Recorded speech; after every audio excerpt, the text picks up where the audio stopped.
Hello everyone, welcome to the channel Gyan Vidhi. और जैसा कि हम जूरिस्प्रूडेंस कर रहे हैं, ये जूरिस्प्रूडेंस का सेकंड वीडियो है, स्पेशली डिजाइन किया है सीसीएस एग्जाम पैटर्न के आधार पे। अगर आपको जूरिस्प्रूडेंस समझना है तो प्लीज पहला वीडियो आप देखकर ही यहाँ पे आए। तो दूसरा स्कूल है हिस्टोरिकल स्कूल है, as per the my point of view. Syllabus के अकॉर्डिंग दूसरा स्कूल एनालिटिकल है, बट हम पहले हिस्टोरिकल पढ़ेंगे, उसके बाद एनालिटिकल में। जैसे मैंने बताया था कि मैंने इन स्कूलों को नाम दिया है। पहले स्कूल को मैंने नाम दिया है रिलीजन, दूसरे स्कूल को मैंने नाम दिया है कस्टम। कस्टम मतलब रिवाज, यूसेज, प्रथा, जो कुछ समय के लिए चलती है, कुछ समय से सोसाइटी में, तो आप उसको यूसेज कह सकते हैं, जैसे कि 30 साल 40 साल से। और जो एंशियंट टाइम से चल रही है तो वो कस्टम की डेफिनेशन में आता है। तो सबसे पहले आपको कस्टम समझना चाहिए, कस्टम होता है वो डॉक्टर बाबा साहब ने हिंदू मैरिज एक्ट में डेफिनेशन में डाला है कि कस्टम होता क्या है। कस्टम को समझने के लिए 8 कंडीशन फुलफिल करनी पड़ती है। एक भी कंडीशन अगर ब्रीच हो जाती है तो वो कस्टम नहीं है। पहली कंडीशन है कि वो लॉन्ग टाइम से हो, वो कस्टम जो आपकी सोसाइटी में चल रहा है वो लॉन्ग टाइम से है। दूसरा, वो यूनिफॉर्म है, एक समान है। तीसरा, कंटिन्यूसली चलता हुआ आ रहा है बहुत लंबे समय से। चौथा, फोर्स बाय लॉ है, लॉ ने उसको एक्सेप्ट किया है, फोर्स किया है। पांचवा, सर्टेन है, इसका मतलब असर्टेन नहीं होना चाहिए आपका कस्टम। छठा, अनरीजनेबल ना हो, रीजनेबल होना चाहिए। सातवां, अपोज टू सोसाइटी ना हो, जो आपका कस्टम है अपोज टू सोसाइटी ना हो। एंड आठवां, उसको कभी भी उस फैमिली ने डिसकंटिन्यू ना किया हो मानने से। अगर डिसकंटिन्यू एक बार कस्टम हो जाता है तो फिर वो रिवाइव नहीं होता एकदम से। ये कस्टम की डेफिनेशन आपको एग्जाम पॉइंट ऑफ व्यू से लिखनी चाहिए कि कस्टम ये होता है, अगर आप इस स्कूल को डिस्कस करते हैं। इसके जो मुख्य जूरिस्ट हैं वो है सेवनी। सेवनी की जो थ्योरी है वो कहते हैं कि भाई law is found not made. उनका कहना है कि लॉ सोसाइटी में ऑलरेडी एग्जिस्ट करता है, उसको आप ढूंढिए, कस्टम को ढूंढिए और उसी आधार पे लॉ बना दीजिए, नया मत बनाइए। और ज्यादा इसको एक्सप्लेन करता हूं मैं। Law is born in the society, law जो है जन्म लेता है सोसाइटी में एंड डेवलप्ड होता है सोसाइटी में, जैसे कि लैंग्वेज डेवलप्ड होती है। और इनके अकॉर्डिंग, सेवनी के अकॉर्डिंग, कस्टम ही लॉ है, कस्टम ही लॉ है। सेवनी के बारे में जो आपको पता होना चाहिए कि भाई इन्होंने किस तरीके से इस स्कूल के बारे में बताया चीजों को। सबसे पहले इनकी स्टोरी जान लेते हैं हम, सेवनी की स्टोरी क्या है। सेवनी ने समाज के कुछ प्रतिष्ठित लोगों को बुलाया जो अपने अपने समाज के एक तरीके से हेड थे, और उनसे एक ही जगह सबको इकट्ठा करके कॉमन से हॉल में कहा कि भाई आप अपने अपने कस्टम बताइए, अपना अपना कल्चर बताइए, तो हम जो भी कानून बनाएंगे उसको कोडिफाई करेंगे तो आपके कस्टम के अकॉर्डिंग ही कर देंगे, जिससे कि आप उसको आसानी से मान लोगे और वही लॉ बन जाएगा। तो कॉन्ट्रडिक्शन नहीं होगा समाज का लॉ के साथ। ये सेवनी जी ने किया। जो इन्होंने किया उसमें कमी ये थी कि इन्होंने जो लोगों को बुलाया विदाउट वोट बुलाया। विदाउट वोट मतलब कि उनको चुना नहीं किया था।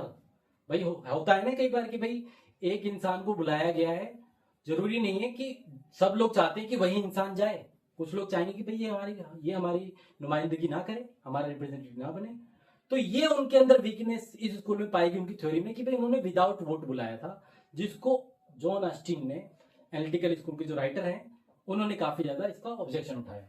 अब मैं आपको बताता हूँ कि ये स्कूल काम कैसे करता है। तो हिस्टोरिकल स्कूल में जो फ्रेडरिक कार्ल वॉन सेवेनी, जो जर्मन जूरिस्ट हैं, उन्होंने बताया है, और ये फाउंडर भी हैं, इस स्कूल के फाउंडर भी यही हैं। Law is found not made, law is like a language, law बिल्कुल लैंग्वेज की तरह ग्रो करता है।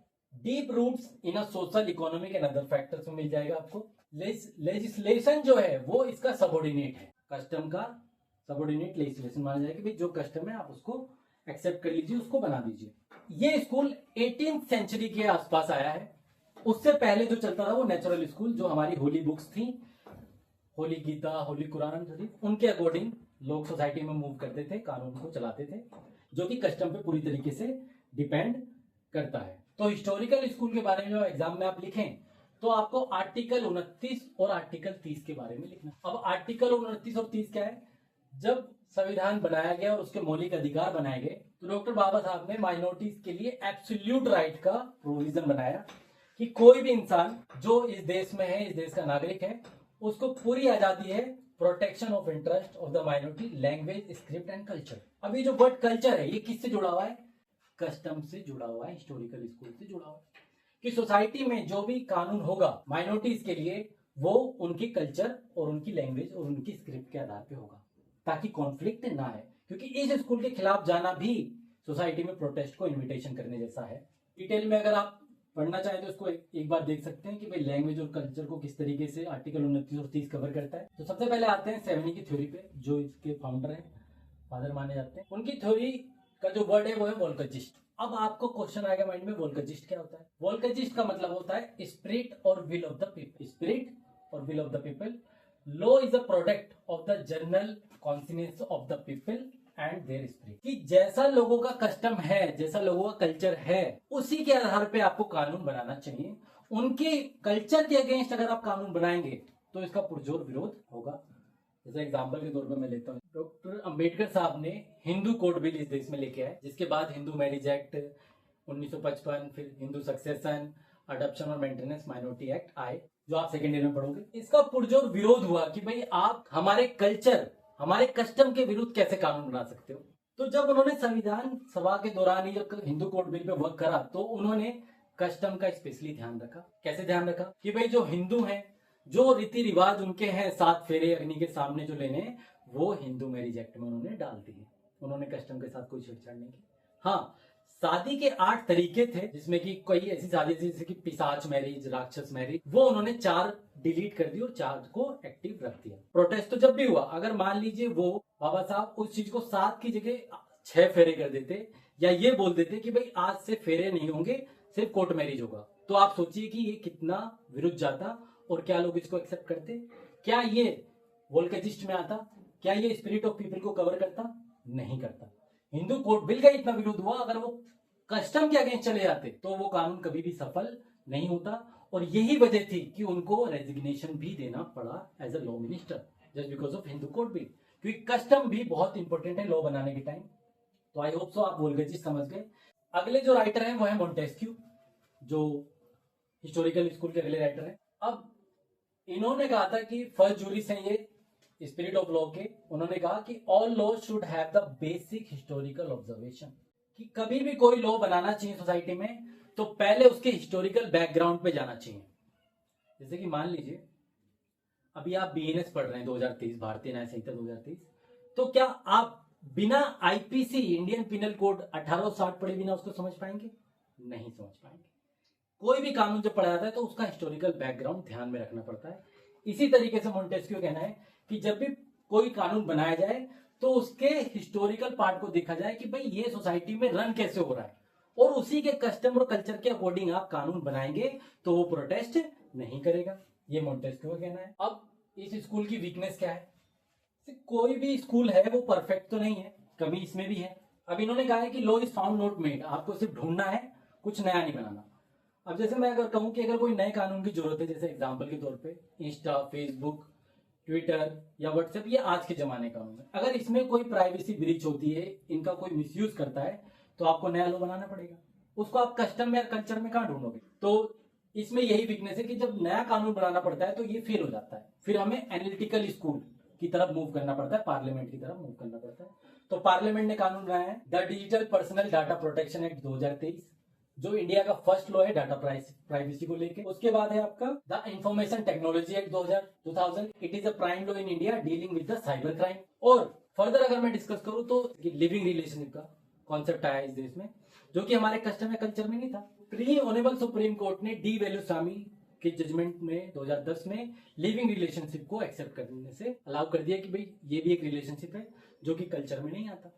तो जैसे जैसे लॉ डेवलप्ड होगा आपको हर चीज कल्चर और कस्टम में नहीं मिलेगी, आपको कहीं और मूव करना पड़ेगा, तो आपको एनालिटिकल स्कूल में जाना पड़ेगा। That is why historical school अपने आप में कंप्लीट नहीं है। अब इस स्कूल को हम इंडिया में अप्लाई करके देखते हैं प्रॉपर तरीके से, जैसे कि मैंने नेचुरल स्कूल को अप्लाई करके बताया। इंडिया में किसी जमाने में कस्टम हुआ करता था, सती प्रथा, कस्टम था प्रॉपर, और राजा राम मोहन रॉय जी ने इसको चैलेंज किया विथ लॉर्ड बेंटिंग और इस प्रथा को खत्म कर दिया गया, जिसमें कि हस्बैंड के मरने पे वाइफ को साथ में ही जलना पड़ता था। अब लोगों ने मानने से मना कर दिया उस कस्टम को, तो अब ये लॉ नहीं है। तो लोगों की जो विल है वोल्केजिस्ट, वो पूरी होनी चाहिए। हाँ, इसी तरीके से अगर हम यूसीसी की बात करें, यूनिफॉर्म सिविल कोड की, तो जो यूसीसी है वो इंडिया में 75 साल से एप्लीकेबल। दूसरी जो वजह है उसकी, पहला तो मैंने बताया नेचुरल स्कूल, प्रकृति के विरुद्ध जाएगा यूसीसी तो डाउन हो जाएगा। दूसरा रीजन है यूसीसी फेल होने का कस्टम। आप अगर लोगों के कस्टम के अकॉर्डिंग लॉ बनाओगे तो यूसीसी एक्सेप्ट हो जाएगा, और अगर विरोध में बनाओगे तो नहीं हो। बहुत सिंपल सा एग्जांपल आप ले लीजिए, जैसे कि हिंदुओं में 7 फेरे होते हैं और मुस्लिम में निकाह होता है। अगर यूसीसी में हम कहें कि अब ये दोनों चीजें फेल, अब सब लोग कोर्ट मैरिज करेंगे, तो क्या लगता है लोग रोड पे नहीं आएंगे? लोग क्या इसका विरोध नहीं करेंगे? ये छोड़िए, अगर हम ये कहें कि आप 6 फेरे ले लीजिए, या कबूल की जगह जो इजब और कबूल होता है आप 2 बार कबूल बोलिए, बस 3 बार बोलने की जरूरत नहीं है, अगर ऐसा भी कानून आपने बनाया ना तो उसका भी विरोध होगा। तो इस स्कूल से भी भिड़ना बहुत मुश्किल है। तो नेचुरल स्कूल और हिस्टोरिकल स्कूल, दोनों स्कूल ये बताते हैं कि यूसीसी कब आएगा इस देश। अब अलग अलग देश में अलग अलग कल्चर है, हमारे यहाँ कस्टम हर जगह अलग अलग है। हरियाणा में एक शादी होती चादर अंदाजी, जिसमें की चादर उड़ा के शादी कर दी जाती है, एक पार्टिकुलर कस्टम है। अगर आप उनके खिलाफ कानून बनाएंगे, उनकी कस्टम के खिलाफ जाके यूसीसी अप्लाई करोगे तो उसका विरोध होगा ही होगा। तो custom is a very important part of this school. इस स्कूल में हम एक और एग्जाम्पल डिस्कस कर सकते हैं, कस्टम, जैसे कि दिवाली पर पटाखे फोड़ना एक कस्टम है। अगर पार्लियामेंट या ऑनरेबल सुप्रीम कोर्ट पटाखे फोड़ने से मना कर देती है तो फिर भी लोग नहीं रुकने वाले। सुप्रीम कोर्ट ने एक बार बैन भी लगाया कि भाई पटाखे नहीं बनने चाहिए। आफ्टर ऑल उन्हें ग्रीन पटाखे अलाउ करने पड़े कि भाई आप ग्रीन पटाखे फोड़ सकते हैं। क्यों? क्योंकि कस्टम के विरुद्ध लॉ बनाना बहुत डिफिकल्ट है सोसाइटी में, क्योंकि लॉ वही टिकता है सोसाइटी में जिसे सोसाइटी एक्सेप्ट कर दे as per the sociological school. Similar example, south में एक कस्टम है कि लोग बुल के सामने दौड़ते हैं अपनी लाइफ को रिस्क में डाल के। अब इस कस्टम के विरुद्ध भी पिटीशन आया ऑनरेबल सुप्रीम कोर्ट में कि ये जानवरों के साथ एट्रोसिटी अत्याचार हो रहा है, लोग अपनी लाइफ को रिस्क में डाल रहे हैं, प्लस तो इसको बैन कर देना चाहिए। सुप्रीम कोर्ट ने गाइडलाइंस भी पास की। स्टिल इन दोनों ही एग्जाम्पल से हमें यह पता लगता है कि कस्टम का क्या रोल है सोसाइटी में। चाहे वो पार्लियामेंट हो, चाहे कोर्ट्स हैं, वो जब भी कोई लॉ बनाती हैं, कोई गाइडलाइंस पास करती हैं, तो उन्हें कस्टम को इंपोर्टेंस देना ही पड़ता है। अगर आप कस्टम के विरुद्ध जाएंगे तो आपका लॉ फेल हो जाएगा। तो लॉ बेसिकली टिका हुआ है इन 5 स्कूलों पे। आपने देखा होगा कि कस्टम इंडिया में कैसे और काम करता है, मैं और आपको एलोबरेट कर देता हूँ। कोई एक फेस्टिवल आता है मुस्लिम समाज का, बकरीद, उस फेस्टिवल के आने से 1 हफ्ते पहले मीडिया में डिबेट होना शुरू हो जाता है कि भाई एनिमल की बलि नहीं देनी चाहिए, इन पे दया करनी चाहिए, ये कर। बट जैसे ही वो फेस्टिवल खत्म होता है तो अगले दिन से कोई डिबेट नहीं आता। कहने का मतलब ये है कि जब हमारे ऑनरेबल जस्टिस रहे पहले सुप्रीम कोर्ट के मार्कंडे कांटू जी, उन्होंने, वो बहुत अच्छे जूरिस्ट भी थे और 2011 से लेकर 2014 तक वो चेयरमैन रहे थे प्रेस काउंसिल ऑफ इंडिया के, और उन्होंने कहा था कि media is a responsible for internal happening. Media ही जिम्मेदार है जो भी गलत होता है सोसाइटी के अंदर उसके लिए, क्योंकि वो, उन्हें भी पता है, मीडिया को भी पता है कि वो कस्टम के विरुद्ध बोल तो रहे हैं बट कोर्ट में मूव नहीं कर सकते। अगर आपको लगता है कि भाई ये फेस्टिवल, ये जो कस्टम है, जैसे कि होली है, दिवाली है, ईद है, बकरीद, ये कस्टम का पार्ट है, आप इनके विरुद्ध लॉ बना के दिखाओ, आपको पता चल जाएगा। भाई सुप्रीम कोर्ट है ना उसके लिए। मीडिया को अगर इतनी चिंता है एनिमल्स की तो वो कोर्ट क्यों नहीं जाते? कोर्ट में जाके जानवरों के लिए पिटीशन फाइल कर दें, क्योंकि उन्हें भी पता है ये एक्सेप्टेबल नहीं होगी, क्योंकि ये कस्टम के विरुद्ध चला जाए। और मेरा ये मानना है कि भाई मीडिया लायबल नहीं होता हर चीज के लिए। जो लोग मीडिया को देख रहे हैं, उनकी टीआरपी बढ़ा रहे हैं डिबेट में, वो लोग रिस्पॉन्सिबल हैं इस देश के इंटरनल डिस्टर्बेंस की भी। जब भी कोई कानून बनता है तो किस तरीके से हिस्टोरिकल स्कूल का ध्यान रखा जाता है। ये एक आर्टिकल है नवंबर 2024 का, जिसमें कि बीजेपी गवर्नमेंट ने झारखंड में ये वादा किया कि हम यूसीसी लेके आएंगे, मगर उन्होंने कहा है will keep tribals out of ambit. इसका मतलब होता है कि ट्राइबल्स को इससे बाहर रखा जाएगा यूसीसी से। तो फिर ये प्रॉपर यूसीसी कैसे हुआ? ट्राइबल्स को क्यों नहीं ले रहे हो? क्योंकि उनका अपना कस्टम और अपना कल्चर है। आप कल्चर से भिड़ोगे, आपकी सरकार गिर जाएगी। इसलिए उन्होंने पहले डिक्लेयर कर दिया कि हम झारखंड में यूसीसी तो लेके आएंगे बट कस्टम के साथ कोई छेड़खानी नहीं करेंगे। तो आप ये एग्जाम्पल उसमें एग्जाम में लिख सकते हैं। वीकनेस मैंने आपको बताया कि ये जो स्कूल है पूरा का पूरा कस्टम पे फोकस करता है, और कस्टम से हर चीज नहीं चलती है, हमें कहीं ना कहीं पार्लियामेंट की तरफ भी मूव करना पड़ता है। अगली वीडियो में आपको मैं एनालिटिकल स्कूल के बारे में बताऊंगा, तो तीसरी वीडियो आप प्लीज उसको देखें।